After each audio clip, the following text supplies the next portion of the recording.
अयोध्येतील श्रीराम मंदिरात 22 जानेवारी रोजी होत असलेल्या प्राणप्रतिष्ठापना सोहळ्याच्या निमित्ताने बंडू पावडे, आशिष निरळकर, सौ वैशाली मिलिंद देशमुख व लोकोत्सव समिती नांदेडच्या वतीने विविध कार्यक्रमाचे आयोजन करण्यात आले असून दिनांक 20 जानेवारी रोजी गिरिराज मंगल कार्यालय येथे संस्कार भारती व नंदीग्राम येथील चित्रकार व रांगोळी कलाकार कलेतून मन रामरंगी रंगले साकारणार आहेत। 21 जानेवारी रोजी भार्गव कोचिंग क्लासेसच्या समोरील मैदानावर कथा रामचंद्राची हे रामायण आधारित संगीत, नाट्य, नृत्य आविष्कार सादरीकरण होणार आहे। तसेच 22 जानेवारी रोजी 21 यज्ञ कुंडात्मक श्रीराम महायज्ञ 151 पुरोहिताद्वारे वैदिक मंत्रोच्चारात श्रीराम महायज्ञ संपन्न होणार आहे। तरी या कार्यक्रमात जास्तीत जास्त राम भक्तांनी सहभागी व्हावे असे आवाहन करण्यात आले आहे। कार्यक्रम आयोजित करण्यात आले। रास तिरक्की करो तयारी, आ रहे हे भगवादारी।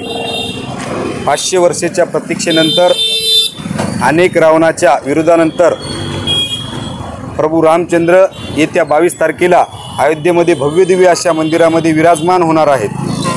प्रत्येकजण अयोध्येमध्ये जाऊन हा सोहळा पाहू शकणार नाही, म्हणून आम्ही नांदेडवासियासाठी येत्या 21 आणि 22 तारखेला 21 तारखेला रामायणावरील नाट्यसंगीत, 22 तारखेला सकाळी 8 वाजता 101 जोडप्यांच्या हाताने होम हवन, 12 प्राणप्रतिष्ठा झाल्यानंतर भव्य महाआरती आणि 22 तारखेला संध्याकाळी 7 वाजता प्रभू रामचंद्रावरील भक्तिगीतं आणि भव्य दिवाळी आतिषबाजीने साजरी करण्याचे ठरवलेले आहे।